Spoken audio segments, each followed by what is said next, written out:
सबिला खातून, please कम। नमस्कार। नमस्कार।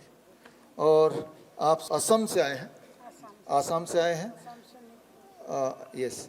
थोड़ा सा अपना ब्रीफ बताइए। अगर आपको हार्ट अटैक से डर लगता है तो आपको ये सुनना चाहिए क्या करना होगा, बचने के लिए हो जाए तो क्या करना होगा, राइट, और क्या नहीं करना होगा, दैट इज़ मोर इम्पॉर्टेंट। हम क्या करते हैं, हार्ट अटैक हो गया तो अगला स्टेप क्या है, हॉस्पिटल ले जाओ, यही है ना, राइट। तो खैर इनकी कहानी समझ लेते हैं, आप बताएंगे? ठीक है जी नमस्कार। ये मेरा मम्मी है, इनका उम्र 65 साल है। इनको 14-15 साल से शुगर और बीपी का प्रॉब्लम था, वो कंटिन्यू दवा खा रहे थे। लास्ट 2024 को 31 दिसंबर को इनको हार्ट अटैक आया, तो हम लोग ने इमीडिएटली इनको नेम केयर हॉस्पिटल में ले गए, जो काफ़ी बड़ा अस्पताल है। वहाँ पे जाने के साथ ही साथ इनको आप आईसीयू में एडमिट कर दिया। तो आईसीयू में एडमिट करने के बाद मैं केस काउंटर में गया, क्योंकि हम लोग का आर्थिक हालत उतना ठीक नहीं है इकोनॉमिकली। तो वहाँ पे बोला 12 घंटा या 24 घंटा का 40,000 रुपये करके पे करना पड़ेगा। तो मैं डर गया, क्योंकि इतना आर्थिक हालत ठीक नहीं है। फिर भी रिक्वेस्ट करने के बाद 1-2 दिन बाद उन लोगों ने जनरल पे शिफ्ट किया और बोला हम लोग मॉनिटर करेंगे। तो मॉनिटर करने के बाद फिर हमें कहा कि आप एक काम करो, इमीडिएटली आप इनका ऑपरेशन करना पड़ेगा। कुछ बोलता है वायर कुछ ऐसा लगा देता है, एंजियोप्लास्टर कुछ। तो मैं कहा इसके लिए क्या करना पड़ेगा। उन्होंने फिर बड़े हॉस्पिटल, जो गुवाहाटी हम लोग का नॉर्थ ईस्ट का बड़ा सिटी है, वहाँ पे रेफ़र किया। क्या वहाँ पे जाओ 2.5 लाख रुपया लगेंगे, आपको इमीडिएट करना पड़ेगा, नहीं करेंगे तो पेशेंट का बचना मुश्किल हो जाएगा। आपको हम लोग दवा दे रहे हैं, 18 किस्म का दवा दिया है, जो मैंने आप लोगों को टीम को भेजा हुआ है। तो दवा खाते खाते मैं आपकी वीडियो सोशल मीडिया के ज़रिए देख रहा था। तो सोशल मीडिया के ज़रिए आपकी टीम से बहुत मुश्किल से कांटेक्ट किया और डीआईपी डाइट फॉलो किया।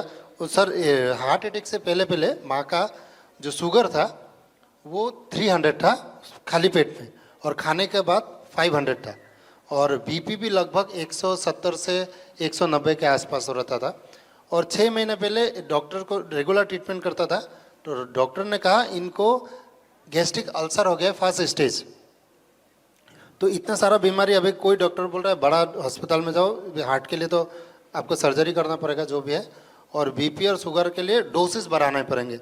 इंसुलिन हम लोग को सुबह शाम दे दिया, दोपहर को मेडिसिन दिया खाने के लिए, गैस्ट्रिक के लिए बहुत सारा दवा, मतलब अनलिमिटेड दवाई था। तो जैसे आप लोगों की टीम के साथ कांटेक्ट हुआ, होने के बाद डीआईपी डाइट शुरू किया। चमत्कारी रूप से 3 महीने में माँ का जो बीपी था वो बिल्कुल ख़त्म हो गया। मतलब आज तक 2-3 बार तो इनको लो प्रेशर आ गया, मतलब लो हो रहा है। तो अचानक से वो दवा छोड़ना पड़ा, अगर दवा नहीं छोड़ते तो माँ को मतलब लो बीपी हो जाता। तो दवा छोड़ दिया, आज तक एक भी दवा नहीं खाया बीपी का।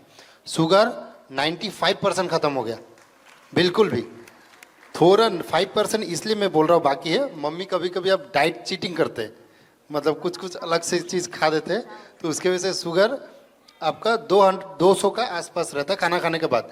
लेकिन कल परसों मैंने आपका एक वीडियो देखा कि 250 तक नॉर्मल है, वो हमको पता नहीं था।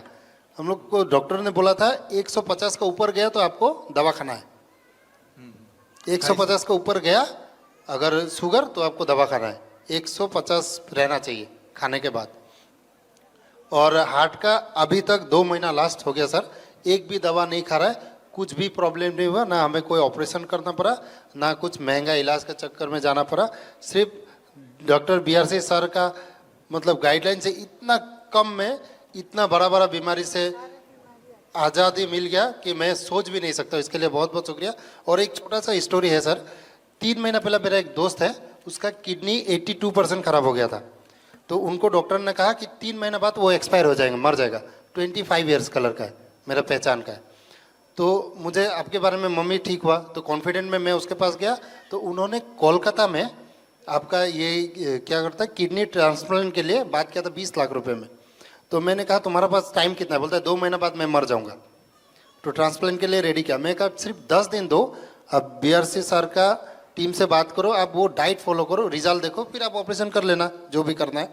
अभी सर 1 महीना हो गया, वो डेली हफ्ते में 2 बार डायलिसिस करता था, 1 महीना से बिल्कुल डायलिसिस नहीं किया, अभी आराम में। बहुत ही। और मम्मी जब ठीक हो गया था हार्ट के लिए, तो हम लोग नॉर्मली जा रहे थे, हफ्ते में 2 हफ्ते में बुला रहा था डॉक्टर। जब मम्मी क्योर हो गया, डॉक्टर के पास गए, वो डॉक्टर प्रसाद नाम है, उन्होंने मम्मी का इलाज करके बोला इतना फास्ट कैसे अच्छा हो गया। तो हमने बोला सर आपका दवा से, लेकिन एक्चुअली दवा छोड़ दिया। अगर मैं उनको बोल देता कि दवा छोड़ दिया, मुझे भगा देते।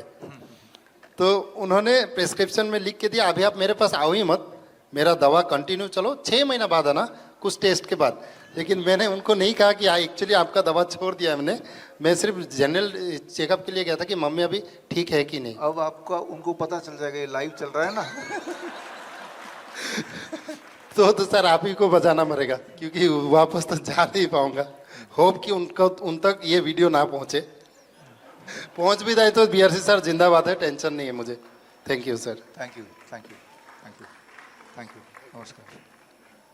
स्लाइड। तो आपने कहानी सुनी, यहाँ पे जो मुख्य बात है कि हार्ट अटैक होना हुआ, अब क्या करना है। इनके केस में हार्ट अटैक हुआ, ये बचे कैसे? ये बचे तब जब इन्होंने बोला कि भाई हमारे पास पैसे नहीं है, तो बच गए, है ना। तो इनका क्लू क्या था कि पैसे नहीं होना, अदरवाइज एंजियोप्लास्टी हो जाता है, एंजियोग्राफी हो जाता है, बाईपास सर्जरी हो जाता, वो सब तो होता ही होता, राइट। तो एक बात आपको समझना है, जब भी आपको चेस्ट पेन हो, किसी को भी कभी हो सकता है, खासतौर पे वो लोग जिन्होंने कोविड के वैक्सीन लिए, तो चेस्ट पेन जब होता है उस वक्त पेन को इमीडिएटली कम करने के लिए, जैसा हम अक्सर बताते हैं अपने कोर्स में, कि अगर आप नीचे बैठ जाते हैं, पेशेंट को बिठा दें और this is the posture, right, इस पोस्चर में द पेन इट रिड्यूसेस। तो पोस्चर चेंज कर दो, कोई ये दवा है, और साथ में अदरक चबा चबा के अगर खा ले बड़ा टुकड़ा, आंसू आ जाए, तो नाइट्रिक ऑक्साइड प्रोडक्शन बढ़ेगा और होपफुली पेन विल सबसाइड। बड़ी से बड़ी बीमारी का आसान से आसान इलाज घर बैठे ही हो सकता है। अधिक जानकारी के लिए कांटेक्ट करें नियरेस्ट डॉक्टर बीआरसी क्लिनिक।